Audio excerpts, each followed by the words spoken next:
Good morning, dear students. I am Ms. Vandana Pai. In today's lecture, we will be discussing planning, its significance, and decision making process. Okay, in that, we will first discuss the concept and definition of decision making. So, let's see what is planning first. Okay, actually, in the last lecture, we have discussed the meaning of planning and also we have gone through the process of planning. Okay, in today's lecture we will be going through significance of planning. Okay, why planning is important. Prior to that, just a brief revision of planning we will be doing, and after that we will go through the decision making, which is another function of management. Planning, see, to plan is to look ahead and also draft out the future course of action on the basis of past experience and the present circumstances. Planning is what? Planning is deciding in advance what to do, why to do, how to do, when to do, and who is to do it. In other words, unless there is planning, there cannot be anything to organize, to direct, or to control. However, this does not mean that planning is simply a starting function. At every stage and in every function, planning plays a very vital role. Planning is not an isolated activity, but it is a continuous and unending process to keep the organization as a going concern. Okay, whenever we go through planning, what is planning? The essence of planning is assessing the future. Okay, seeing the accurate forecasting leads to correct decisions about the future course of action. Each plan is based on some objectives. In the planning process, organizational objectives or goals play an important part. We want to know where we are and where we want to be. When the plan is completed, it will be easier for us to achieve the goals. Okay, there are various alternatives, course of action of achieving the organizational objectives. Planning involves selection of the best course of action among the alternatives. In this sense, it is similar to decision making somewhat. Okay, when a manager plans, he projects a course of action for future on the basis of past experience or events and the present circumstances. How far into the future a manager can see and with how much clarity will depend on his intellectual caliber. Planning is thus an intellectually demanding process. It requires the conscious determination of course of action and the basis of decisions on purpose, knowledge, and considered estimates. Planning decides in advance the future course of action. The exact future can seldom be predicted. It means planning deals with uncertainties in the future. As such, planning cannot remain rigid. It is required to be changed or adjusted according to changes in the conditions. Okay. Now, whenever we consider planning, planning also coordinates the activities of various departments, sections, and subsections. So, why planning is important, or what is the significance of planning? Let's see. First one is attainment of objectives. Okay, whenever we consider planning, see, planning, what is done into planning? Yes, a predetermined goal can be fulfilled through plans. In absence of the plan, there will be confusion and difficulty in the realization of the objective. Planning enables a purposeful and orderly set of activities instead of random action. In short, planning focuses attention on the objectives. Okay, so it helps us to attain the objectives of the organization. Okay, then the second importance or second advantage of planning or significance of planning itself is it facilitates decision making. Okay, so for preparation of plans, past facts and figures are collected, present circumstances and problems are studied, and the future is anticipated. Thus, through plan, we try to analyze the problems, consider alternative course of action, and make sound, considerate decisions about the future. So, whenever we think about planning, okay, planning is just thinking ahead. We avoid the tendency to make hasty judgments and to take actions which might be, yes, harming the organization. Then the third significance of planning itself is better utilization of resources. Okay, now planning, it involves selection of the best course of action from the available alternatives for accomplishing the desired results with greatest ease, economy, and certainty. Planning involves the identification of all the resources to the best advantage. It paves the way for effective and proper utilization of resources available with the organization. Okay. Now, then it minimizes the cost. Okay, because of proper planning, unproductive work, inconsistent and out of plan activities are eliminated. It avoids waste of men, money, material, and also machinery. Okay, it substitutes joint directed efforts for uncoordinated piecemeal activity. Even okay, this results in better utilization of resources and minimization of cost. Okay, because any extra activity, okay, which leads to wastage, it is all controlled into planning activity. Okay, then it is minimizes uncertainty.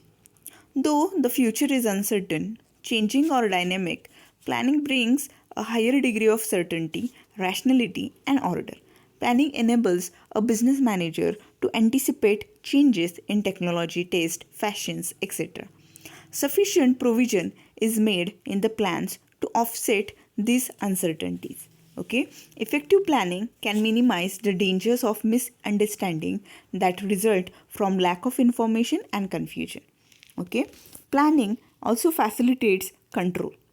Yes, it is only by efficient planning a manager will be able to check the actual performance of his subordinates by comparing it with the standard which is laid down in the plan. Plans lay down objectives and standard of performance. Okay, actual results are compared with such standards and any deviation therefrom are rectified. Okay, then it also improves competitive strength. How? Let's see. Planning enables a company to compete the other company. Planning involves expansion of capacity, adding a new line of products, changes in method of work, changes in quality of styling of its products, or the anticipation of new tastes and need of the customers. Okay, then it leads to motivation, as a good planning gives a real sense of effective participation.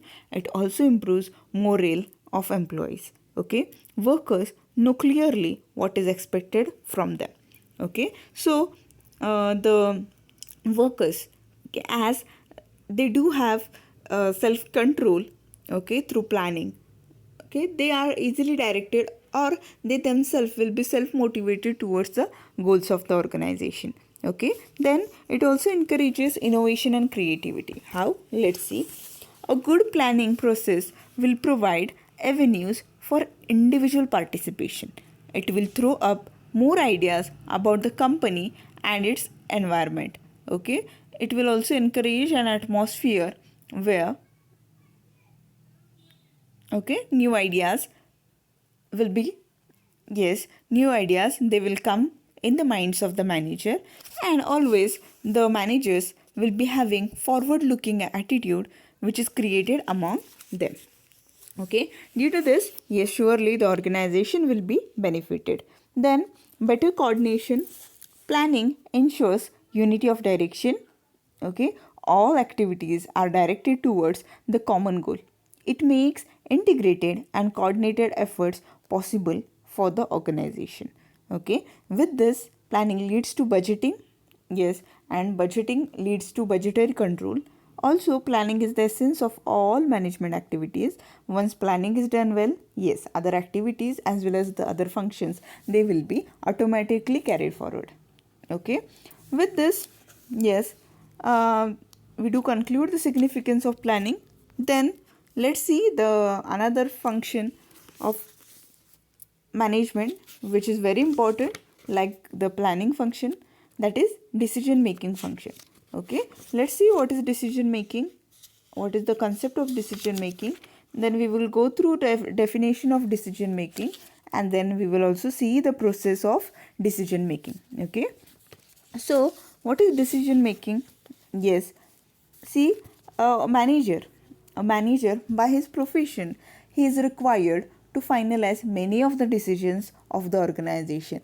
Okay, and if he fails to take the right decisions in the right time, yes, surely the organization will fail to succeed. Is it? Okay, so a manager is supposed to be a decision maker. Decision making is his crucial and central job. He has to decide constantly as what is to be done, when and where to do. To decide means to come to a conclusion. Decision is choice whereby a person comes to a conclusion about the solution of given problem. Okay, rational or sound decision making is taken as primary function of management. Okay, to decide means to conclude. Okay, to conclude at a decision or to come to a conclusion. Okay, decision is a choice whereby a person comes to a conclusion about the solution of a given problem. Okay, it is the selection of a course of action from two or more alternatives. Course of action. Decision making is a managerial as well as organizational process. Okay, it is a managerial because it is basic responsibility of every manager. It is organizational because most of the decisions are taken at organizational level. Okay, the word decision has been derived from the Latin word decidere. Okay, which means a cutting away or cutting off. Thus, a decision involves a cutoff of alternatives because, okay, what you do is, yes, the desirable option is chosen by you. Okay, a decision is a choice of best course of action.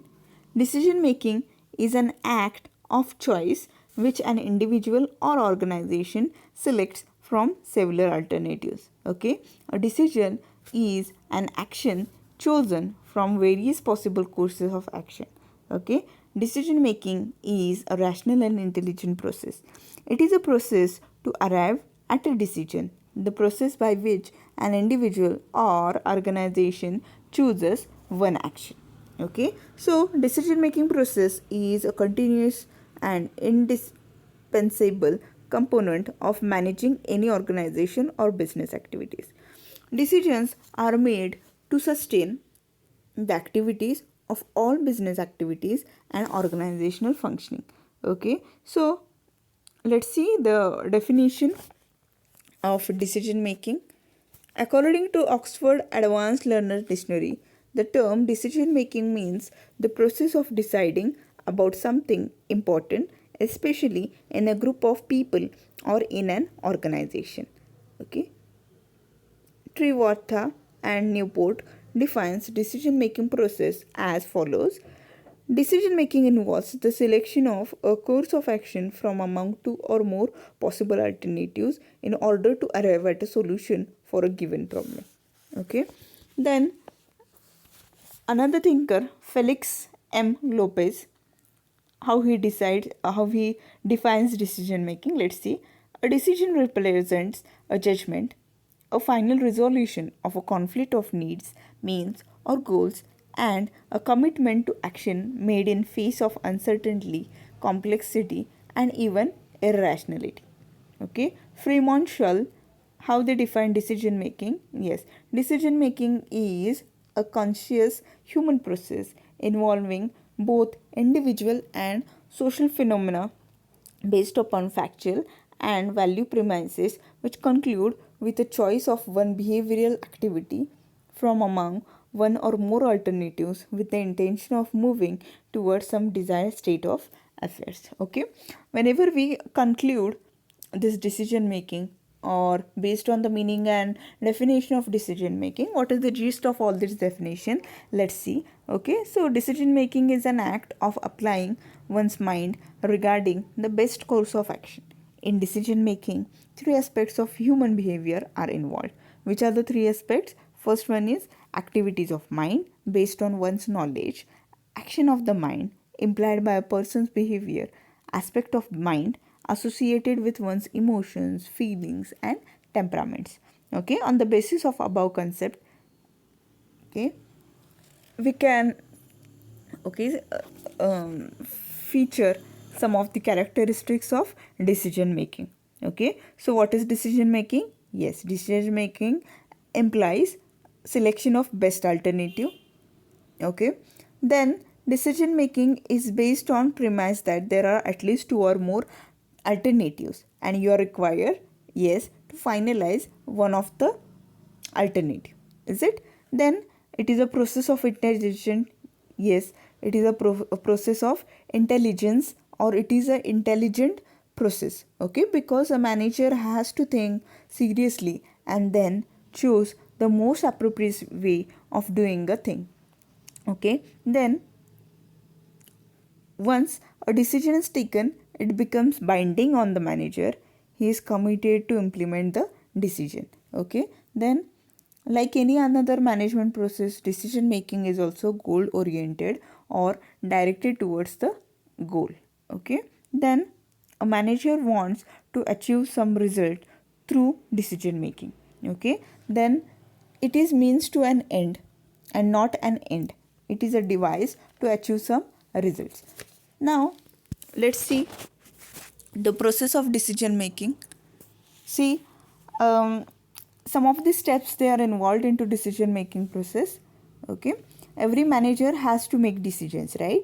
Okay, he is supposed to do timely decisions or take or finalize the timely decisions. He has to come forward and make decisions on time. Timely decisions help the organization to achieve its goals. There are several environmental factors which affect or cause a particular decision. Decision making is called as a dynamic process as the things change and there is pressure from various internal and external forces. Okay, the process of decision making cannot be rigid or fixed one. The procedure to be followed for decision making has to be flexible according to the nature of the problem and multiple forces. Okay, decision making is defined as selection of one course of action from two or more alternative course of action.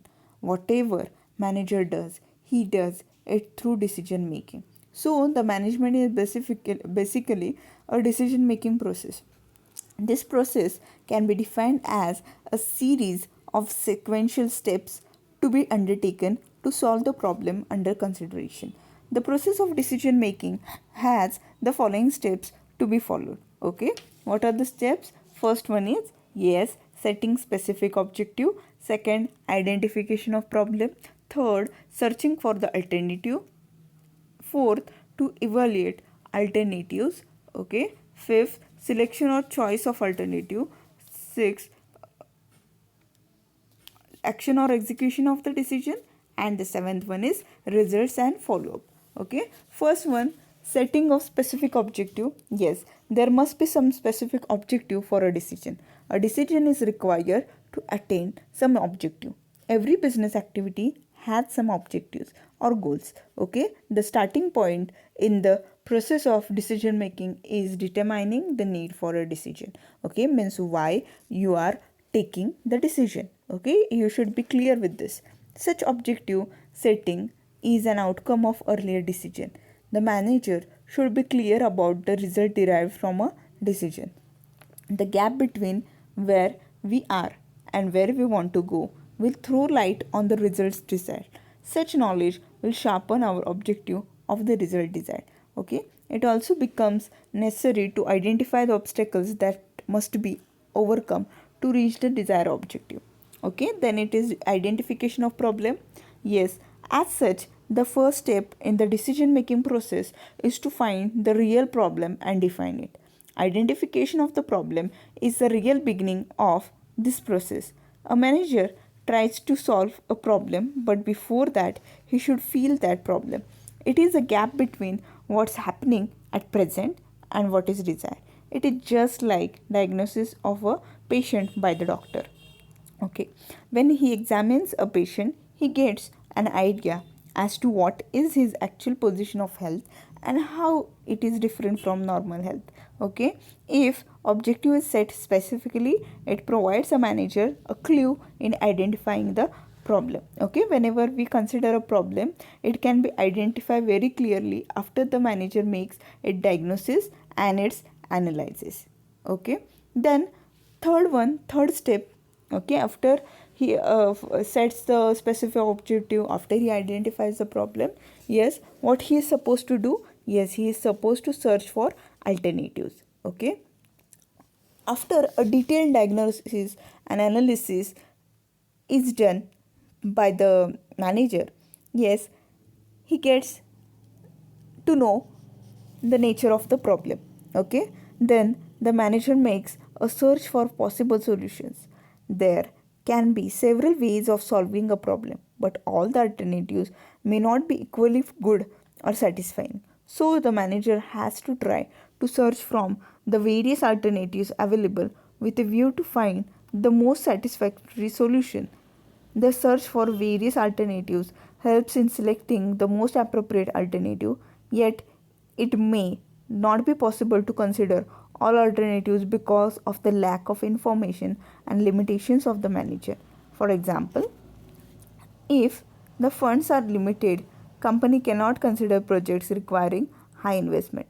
A manager may use several sources for finding alternatives. He can use his past experience for identifying the alternatives. Okay, he can also look at the prevailing practices in other companies and also use his creative techniques. Such techniques will help him in generating new ideas for solving the problems. Okay, the managers should make sincere efforts to develop alternative solutions. Okay, to evaluate alternatives. As soon as the various alternatives are identified, the next step is to evaluate them and select the best one. It is not necessary to make evaluation of all the alternatives. Some of the alternatives may not be significant. At the same time, manager may not have adequate knowledge of all the alternatives. The limitations of the manager narrow down the number of alternatives. A manager should make a list of alternatives, group them properly, and then try to evaluate them. Okay, each alternative has some positive aspects and some negative aspects. If any alternative has negative side, yes, he has or he can discard or discontinue or ignore it. Okay, if the number is too large, then a representative alternative from each group may be selected for further analysis. Then selection or choice of alternative. Okay, what is this? The evaluation of various alternative gives clear idea about the contribution of each one of them. A manager has to compare these alternatives and he has to choose the best one. He has to select such alternative which benefits the organization mostly. The selected alternative should be acceptable in the context of objectives of the organization. There are three important approaches for selecting an appropriate alternative. They are experience, experimentation, research, and analysis. Okay, so based on his past experience, he is required to, yes, make the choice, or he is supposed to experiment on the alternative, or he can do research and analysis. Through this he can make the choice of alternative. Then it is the action or execution of the decisions. Okay, once an alternative is selected, it has to be put into action. As such, the actual process of decision making ends with the choice of the alternative, but the process must ensure that the objectives are achieved by the selected alternative. Without this, a manager cannot know the outcome of the choice made. Hence, execution or implementation of decision becomes a part of decision making process. A decision is made effective through the action of the people in the organization. Therefore, there should be a proper communication of the decision. The subordinates should accept the decision and the decision should be executed at the right time. Every decision brings some changes and people are unwilling to accept such changes. Okay, hence the timing play an important role in putting the decision into action. Then it is results and follow up. Okay, when a decision is put into action, it brings certain results. Such results must help in achieving the organizational objectives. Okay, the results provide indication whether decision making and its implementation is proper. So the manager has to take up a follow up or feedback from the results. If there is difference between objectives and results, the reasons for such deviation should be located and corrected. Such feedback helps in review of the decision when the conditions change. A follow up system ensures the achievement of the objectives. Okay, so with this we do conclude today's lecture. Thank you.